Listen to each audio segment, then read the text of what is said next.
What's up guys, this is the Honest Outlaw here, and today we are going to be shooting the CZ P01. One of the most highly requested guns on the channel. I try to get to your guys' requests if I can, especially if I'm going to really like it, and I think I'm going to really like this gun. Spoiler alert, I have shot this gun a few times, but I've never actually owned one, and it's kind of surprising that I haven't because it is the baby brother, the compact version of the CZ SP01, which is also the same model that the Shadow 2 is modeled after. So it's very similar controls, very similar pretty much everything. It is a double single action pistol, so if you want to fire it in double action, that is a really good feature for me because I like to carry Appendix. Partly because of some injuries, so it's just more convenient for me to carry Appendix, and it can be fairly unsafe unless you carry a double action pistol. So it's kind of nice to have that long trigger pull as a safety for negligent discharges. On top of that, when you reholster, you can actually put your thumb on top of the hammer like that and then reholster. That's actually one of the reasons why I picked this gun up. Tim from the Military Arms channel carries this gun as well. This is the stock version I got from my local dealer for $550 very recently, so it's a very affordable gun. However, it's probably not going to be that when it's done. I actually bought this in preparation of sending this to Cajun Gunworks, one of my favorite custom shops, and they're going to be doing this gun over after I review it. So I'm going to be shooting it today, then putting 1,000 rounds through it to give my personal opinion on what it's going to be out of the box, and then it's going to get upgraded to feel like a little miniature version of my CZ Shadow 2. But we're going to see how it runs stock, since I've never actually fired one stock. Even my buddies that I fired several times had a trigger kit in it. So basically it is a double single action 9mm pistol that comes with two 15-round magazines. One of the reasons why I like the alloy frame guns, however you want to say it, is because a lot of them, especially the old school guns, come with removable grips here instead of like grip panels and stuff like that. I like the removable grips. It's much easier to get a good grip for me because I'm a little bit larger guy, I got a little bit bigger hands. I say it in a lot of videos, but it is important. Most of the time I buy my guns locally if I can, and I've never seen one of these in one of my local shops, and as soon as I did, I picked it up. It's a little bit different than some of the other compact variants because it does have the full-size dust cover with an accessory rail. It does come with front slide serrations, and it does have 3-dot sights, which I believe these are actually tritium, which is pretty cool.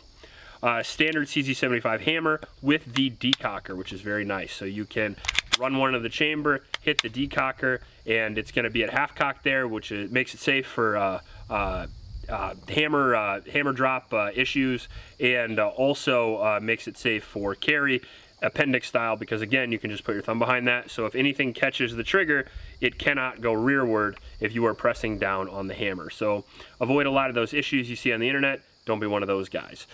That being said, we're going to take this guy out and we're going to shoot it, and I'm pretty sure I'm going to like it. We'll see how reliable it is. I also have a ton of old school SP01 magazines, and they seem to function reliably. We will see. I hear some conflicting reports on whether they do or don't. We'll find out today. And the ammunition we're going to be shooting today is going to be 115 grain Fiocchi. Kind of an ammunition that I've been able to find lately, and it's a good standard ammunition, so we'll see how it runs. So one of the things I wanted to mention first is you can always kind of tell if you're buying a CZ from a shop that doesn't sell a lot of them, because they'll open up the box like this and they'll try to pull it open and it won't come open, and they can't figure it out, It's happened to me literally every time I bought a CZ in a small shop. All you got to do is press that little button right there and it pops right open. All right, so we got a couple 15 rounders in here, and we'll see how they run.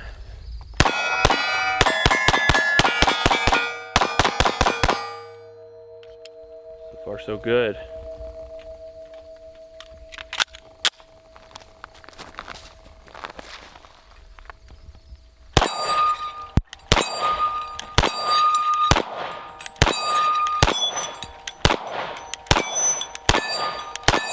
Well, we have a mean glare off that sun, don't we? I got the sun right over the berm. It's kind of hard to see some of the smaller stuff. It is very bright.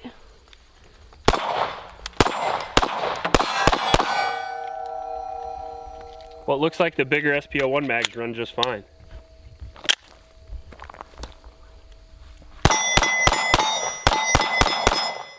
Those are 10-inch plates we're shooting there at about 20 yards, and I can keep the gun on target, so that feels good. Kind of simulates the vitals, so it shows that it has good recoil control even for a gun that's very lightweight. I think it's got a 4-inch barrel, and I think it comes in right around the 28-ounce mark, 27-ounce mark. super lightweight, so don't let the aluminum or alloy frame fool you. It's just as light as a polymer frame gun like a Glock 19, and that's very nice.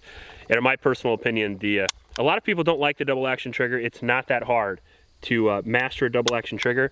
And the good thing about it is, if you can master a double action trigger, striker fired pistols, single action pistols are easy.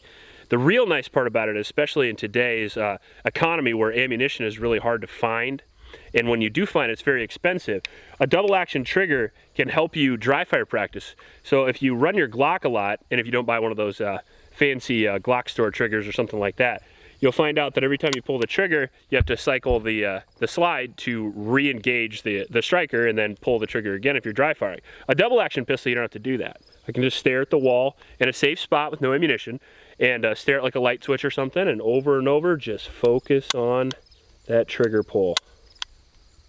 Make sure that your sights don't move, and if your sights don't move and you're still on the target, theoretically you hit it. So it really helps with mastering trigger control, which is the most important part of marksmanship. All right, so now we're at about 25 yards, and we'll just try to shoot that plate rack, those 6-inch plates.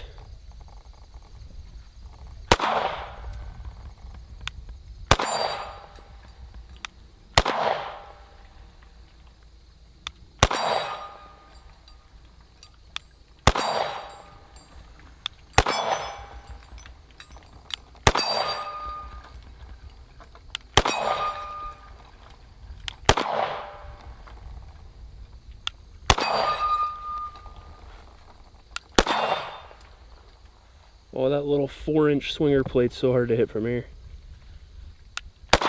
Oh, we got him.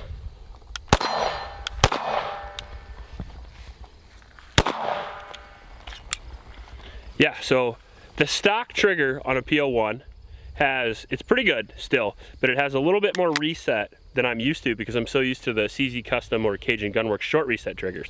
So if you can see here, when the trigger is pulled, hammer drops, the gun resets. I'm so used to coming out to about right here and then pulling the trigger, whereas now you have a little bit longer reset.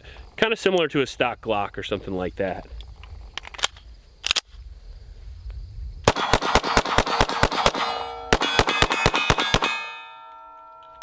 Still can be plenty fast.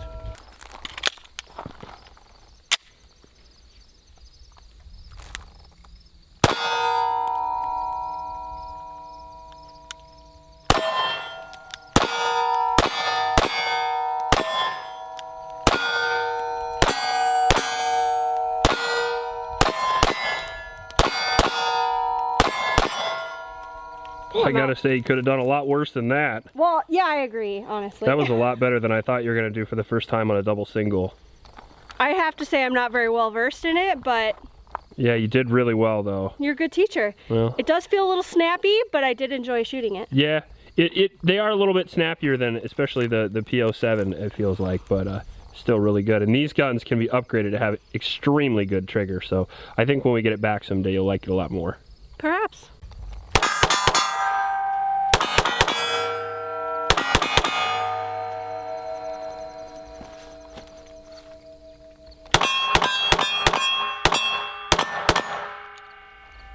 Now we got the stock P01 out here at 50 yards, and we'll see if we can hit something. I'm pretty confident we can get something going here.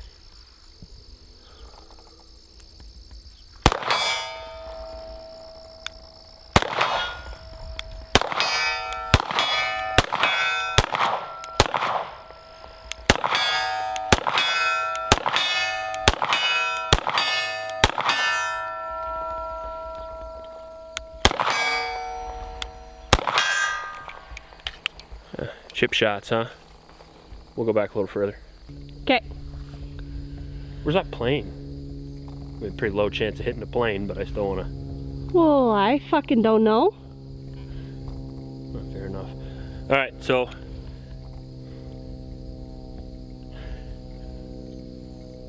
Driving me crazy. Now we'll take the CZ-P01 and we'll push her back to about 80 yards or so and see how we do. Now we do have that sun in my face, and that is messing with me a little bit because these are just regular black sights, and for some reason I'm having some trouble picking up the sights in the, like, what do they call it, like the magic hour? Golden hour. Golden hour, there you go.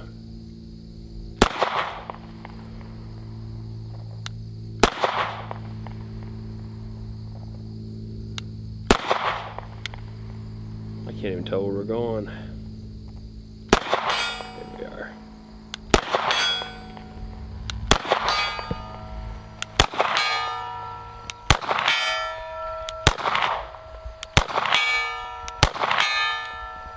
First couple of shots were going low. I finally saw impact there on one of the railroad ties, and it was easy just to adjust from there. So yeah, very accurate gun. Definitely going to change out the sights to either HD tritium or a front fiber optic. I like that a lot. Could even get it milled for an optic too. I like that as well. A lot of options there, especially for CZ guns. Immediately going to get some block grips after the review's over. I'm going to throw some of my sandpaper grip up there for a thumb brace as well. Other than that, gun is excellent. It's just one of those guns, man, that is so timeless and classic, and the reason why it's still around is because the damn things work. Not only are they reliable, but they're accurate, and overall, they have a really good track record because of those things. A long-term use in the military and law enforcement all over the world. It's a very trusted pistol overall, and I seriously doubt we're going to have any reliability issues with it, but we're going to put it through the 1,000 rounds anyway and see how it goes. I've been wrong before, I'll be wrong again. Overall though, pretty excellent pistol, lived up to my expectations, and operated very well, feels great, but again, could use a few upgrades. If you like this video, please like and subscribe, please help out your local homeless shelters, and remember to recycle. I'll check you later.